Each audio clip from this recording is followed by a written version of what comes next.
You're listening to the Zipline Logistics Truck Yeah podcast, where we explore all kinds of hot topics in the logistics industry. Get ready to learn, laugh, and get your freight on.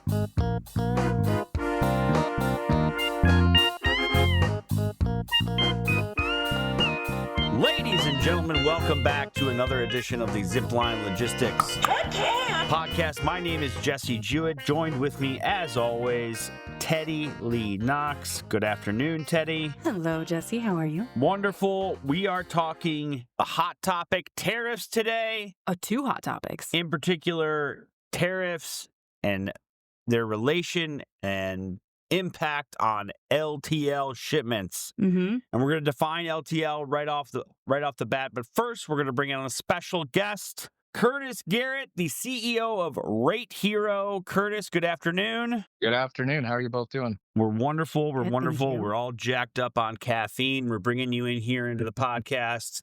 We're excited. But I'm going to define LTL, and then you're going to correct me because you are The LTL overlord. who you talked about it, LTL overlord.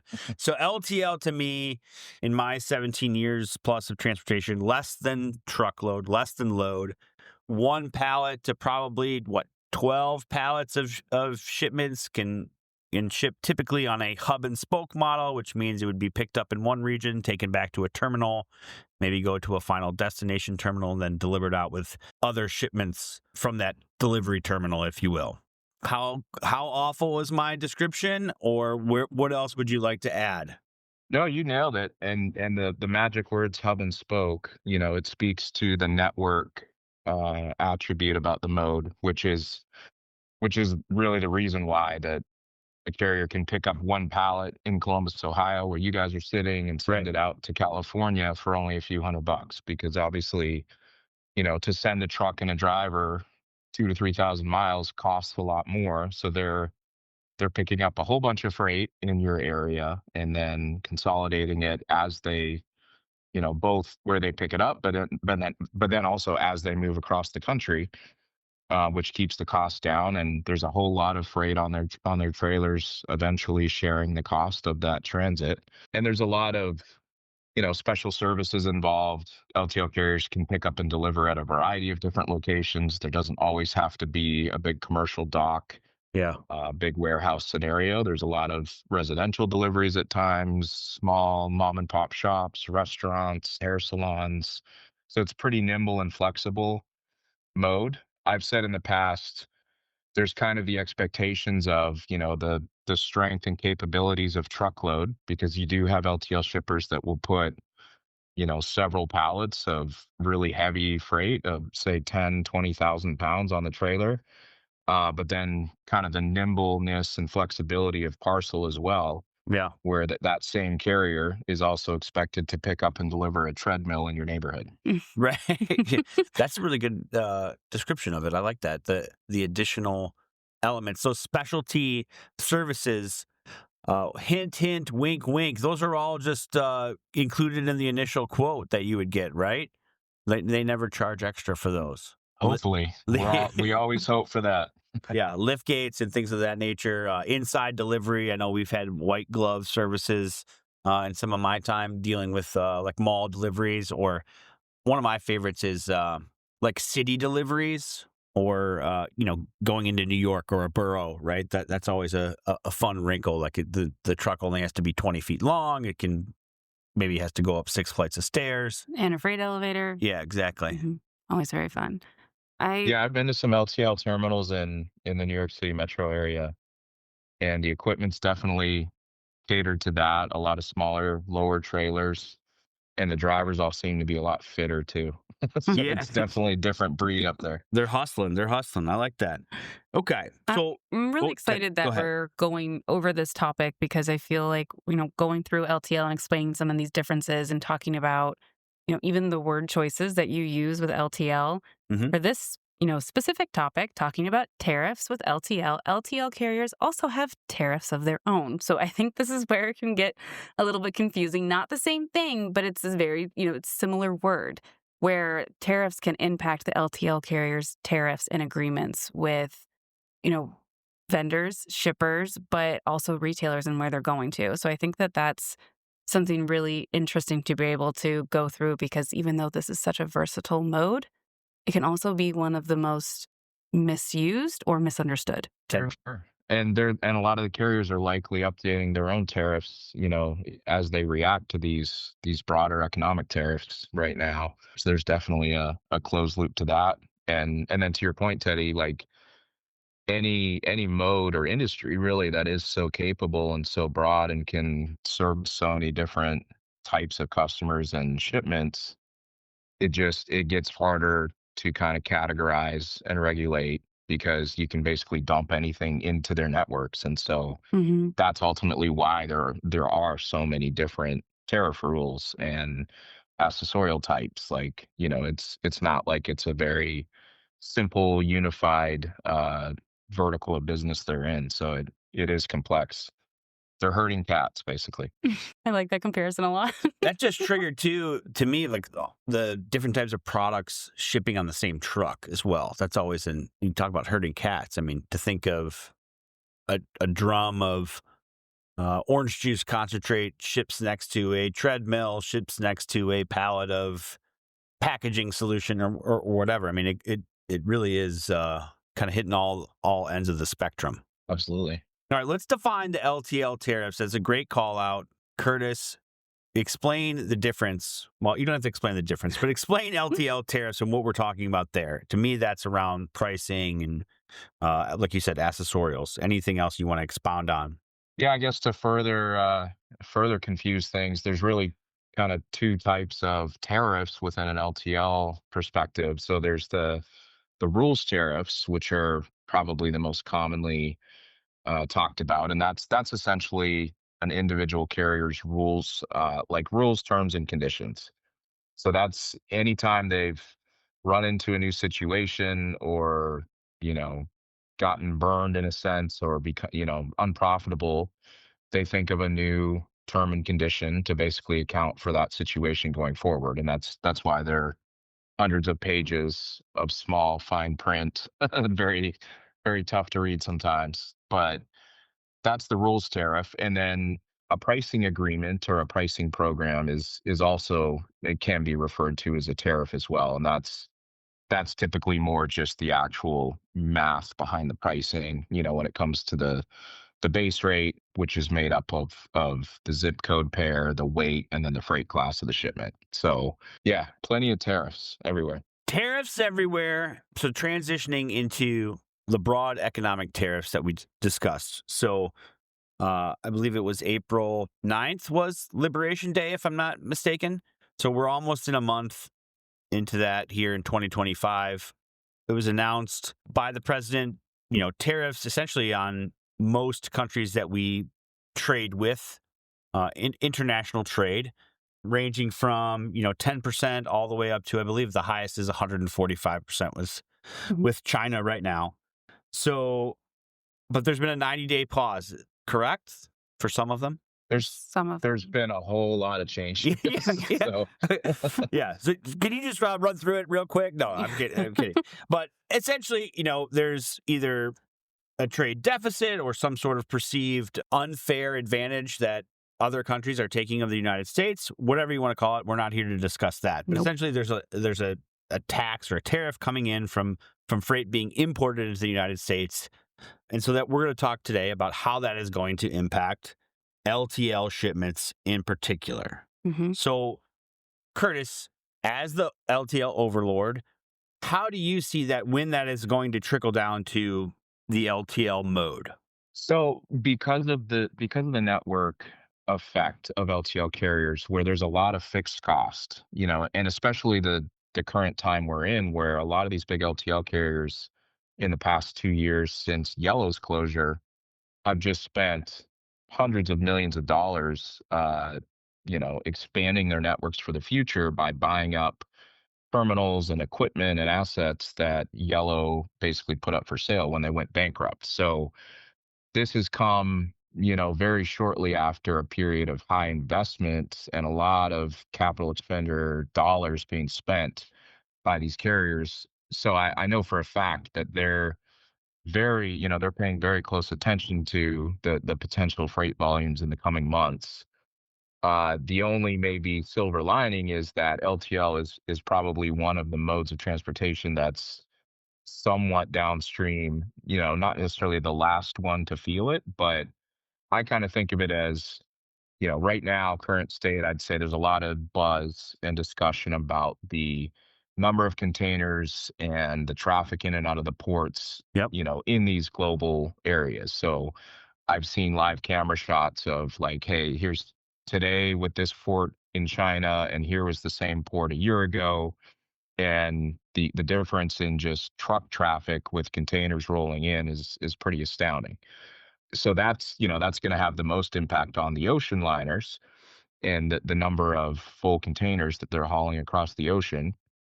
And then when they get to the US port, it's gonna impact the drag carriers next, who are basically, you know, pulling their chassis into the ports, getting those containers loaded on them, and then bringing them to container shipping stations and warehouses, Mm-hmm. and or maybe just pulling them through the country, to take them to the Canadian or to the Mexican border. Right. But that's kind of the secondary effect. There's a lot of more immediate impact, I think, to the truckload industry, because you do have a lot of truckload carriers that kind of play in that dray world as well, and tend to get their hands on larger amounts of freight, quicker, as soon as or shortly after they come off the ocean liner. So LTL is a little bit downstream of that, but definitely not immune to it. I would expect, if I had to put a number out there, with the distinct, shrinking volumes we're seeing in this global freight, and the number of imports coming into the US, it's going to very acutely hit the LTL industry in, I would say, at least a month, probably 1 to 2 months. And that's a real thing. Like, when you have all these terminals and local pickup and delivery people and equipment and trucks that can't just be parked like a truckload carrier. If I'm a truckload carrier and I don't have enough business to haul, I still have my insurance payments and maybe a truck payment and different things. But if my equipment stops moving, I'm not burning fuel. Yeah. I'm not inducing wear and tear on my vehicle. I can kind of freeze or pause a lot of the activity-based costs Mm-hmm. involved with my business. But LTL is just not that way. That, there's people at all these hundreds or thousands of terminals across the LTL carriers showing up for work every day, wanting to be paid. It's a typical Monday through Friday full-time job. The trucks, need to be moving because they're always out in the cities and the metro areas of whatever market they're in, doing whatever number of pickups and deliveries they have. So it really becomes a question of how imbalanced does the LTL network become. And it's commonly believed that a balanced network is just the best scenario from like a service side of things and transit times. And a full network or an overly full network is not great because carriers get behind, and Right. transits are longer. But there's also a lot of proof out there showing an emptier network is actually not great either. And it also adversely impacts service levels. So yeah, I would say all in all, if things don't change course with the current path of the tariffs, and just companies in the US halting or buying lesser goods to bring into this country to then distribute, it's definitely going to hit the LTL industry pretty hard in the next month or two. I don't I don't foresee any of the current LTL carriers, if you look at the top 20 largest carriers who do control most of the market, I don't foresee any of them closing down. I think everyone's still in a pretty healthy spot Yeah. despite a lot of these recent investments, but it is going to impact them, and I'm sure there will be, layoffs at a lot of these companies. And couple questions. One, most of those carriers you just referenced would you consider them national carriers? Either national or like most of the top 10 are truly national, Mhm. and then 10 through 20 are like larger regionals or super regionals that Yeah. are covering multiple states. I gotcha. And then touching on the service aspect of it. So in my mind, I used to work for a home delivery transportation company, and I think it's similar to LTL. So we're in Columbus, like you mentioned, and so Dayton is roughly 60 miles away, right? So let's just, for argument's sake, I don't know if this is a fact, but let's just say Dayton is serviced by an LTL carrier on a schedule, right? Typically, and they would deliver to Dayton from Columbus on Tuesdays. I guess in theory, if there's not enough volume to support driving a truck 60 miles out to Dayton every Tuesday, then all of a sudden that now comes to every other Tuesday or something like that. So now, is there a potential that those types of delays would happen? I know that's a very, very simple breakdown. No, absolutely. Yeah. For those further points that are serviced by, and Columbus is a good example. Dayton, not to call you out, but Dayton typically has its own terminal as well. But if you look the other way, like down even into parts of West Virginia Right. and Eastern Ohio, there's not a lot of, bigger cities out there that would be able to support their own LTL terminal. So I actually used to be a driver for Old Dominion out of the Columbus, Ohio terminal Okay. for a year. And yeah, there's plenty of times that I was, 60 to 70 miles east or southeast of Columbus. And so if you're spreading more of these random and kind of further apart, customer stops, whether it's a pickup or a delivery, across potentially fewer drivers, all the while, think about this, that the customer constraints are not changing, they're not getting more flexible. So if I'm a shipper and I have one pallet this week instead of 20 like I typically have, Right. my open and close times of when I allow carriers to come in and get the freight are probably not changing. It's still the same, like 2 or 4 hour window in the afternoon, but it's typically the carriers that are going to have to flex and kind of do more with less. And if you think about, I famously UPS did that study years ago where they figured out that right-hand turns were quicker and saved them a lot of time and money. So they tried to pack their driver routes as dense as they could with as many like bang to bang, very close together stops so they could just do these little circuits and loops through different parts of town and only turn right, not have to wait for left-hand turns. And that's the way a network, ideally should run, is a lot of stops close together Right.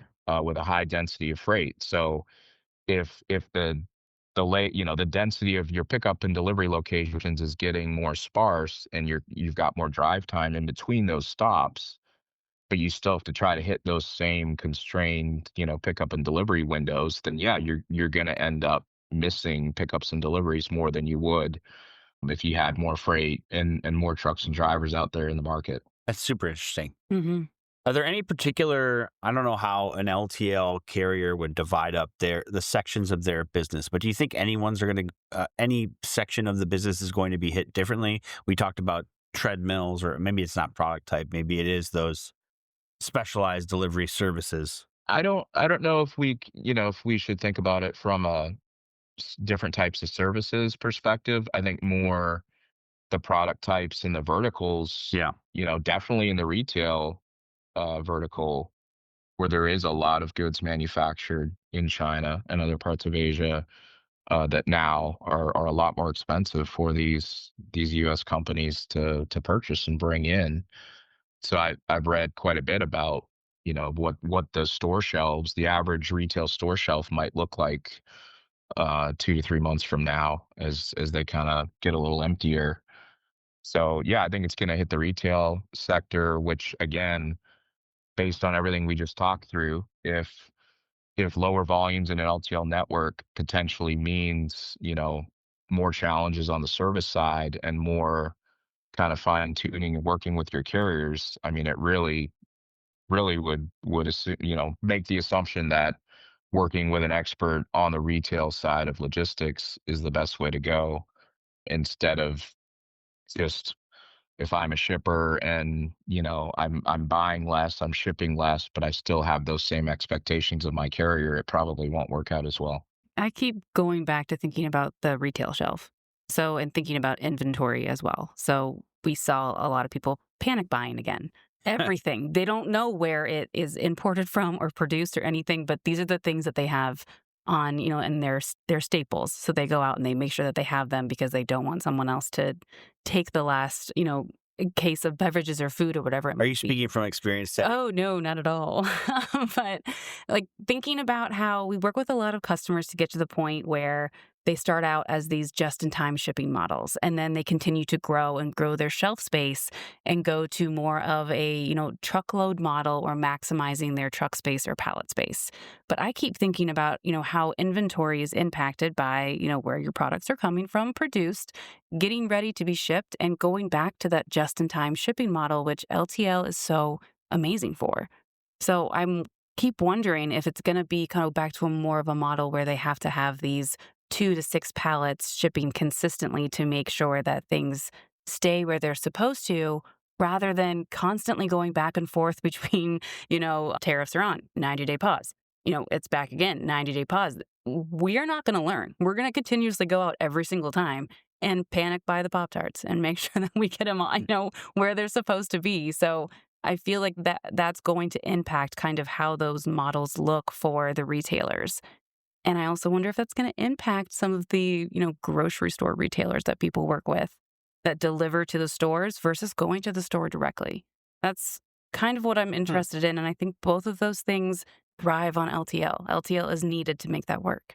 Just my thought. I know there's not like a question or anywhere to go from there, but that's just where my head's at right now. Well, in terms of preparation, you kind of touched on it, Curtis. Is there anything that we're with a 3PL, right? We're with Zipline, a 3PL. You're obviously work with LTL partners as well as 3PLs. Anything that we can do to prepare for some of these challenges? Yeah, I was gonna say my mind was wandering towards Pop-Tarts for a second there. Yeah. but Sorry. I reeled it back in. I think so. You're right, Teddy, that we never learn. None of us ever learn. We always kind of react and make these knee-jerk assumptions based on what we're seeing and hearing. Of course, everyone's mind goes back to the pretty recent, COVID era as well, with a lot of that sort of panic buying, and then deserts, on the store shelves, and kind of the lack of available products. So I think the best thing that any 3PL or shipper in the LTL world can do is just what they should be doing, even during good times and easier times, which is lots of communication, proactive communication with their LTL carriers. Try to help project volumes, in the coming weeks and months as best as they can. Don't try to take advantage of the situation. Be a good partner. Like just let the accurate business level, shipment level data, really tell the message, and share as much of that as you can with your carrier partners. And there's no silver bullet. There's no looking glass or any way to see the future. And especially in this current, pretty volatile state of a lot of these tariffs changing pretty rapidly, day to day, week to week, country by country. Yeah, it's going to be a bit of a wild ride. I don't want to sound too doom and gloom. We kind of highlighted what potentially could happen with service falling. I mean, I do think at the end of the day that, those larger, whether it's national, regional, the top 20 or 30 LTL carriers are going to be in a good spot and well positioned to handle this and keep providing the best service they can. But there are some potential just gaps in, consistent shipment volumes and communication around that could make it more challenging for them. So the sooner they have accurate, lead times and future shipment information, ideally at least a couple days before something's going to move, and not, quoted that morning and wanting a pickup that afternoon. Those are all ways that, one, in the real time, like in the here and now, you're just going to see better results from an LTL transit and service side of things. But it's also a way to really strengthen your relationship with the LTL carriers, and, kind of see things through with them, so that when things do get better and their networks are full or even over capacity, then maybe you're not the company that they're coming to for a huge pricing increase, because they remember the year before that you kind of stuck it out with them when things were a bit tougher for them. Curtis, that's an excellent summation. I think we talk about it on every single episode of our podcast about communication and partnership in particular. And that was a great call out. I'm thinking now of kind of the day-to-day role of, hey, I'm in Boise, Idaho, or Boise, Idaho is big, but I'm trying to think of a small place in I don't want to say the word, but yeah, Nowheresville, USA, and I need to get my pallet of this picked up immediately. What the heck? Why is there not a truck just idling around the corner?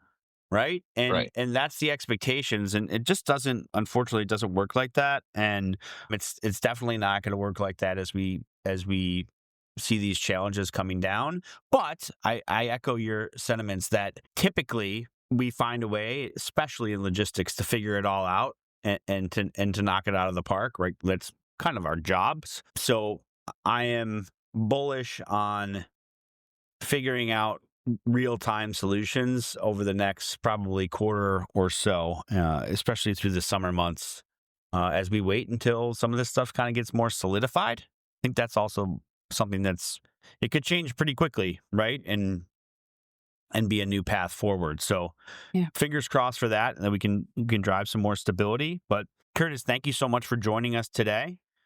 Is there anything else you want to end on, or?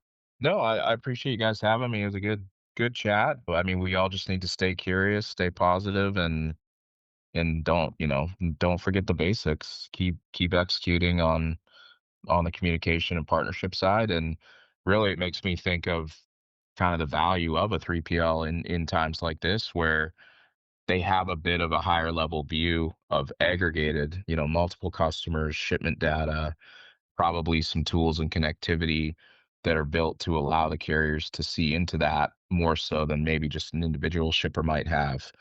So yeah, I'm bullish on LTL even through this, and I know Zipline's doing some awesome things on the data and reporting side of things with your tools as well. So thanks again for having me, and great talk. Thanks Awesome, for being man. here. Thanks for joining us. Thank you to our listeners. Please like and subscribe. Leave us a review on Apple and Spotify. We were talking with Curtis Garett, the CEO of rateHERO. My name is Jesse Juett. Teddy Lee Knox sitting across from me. See you next time.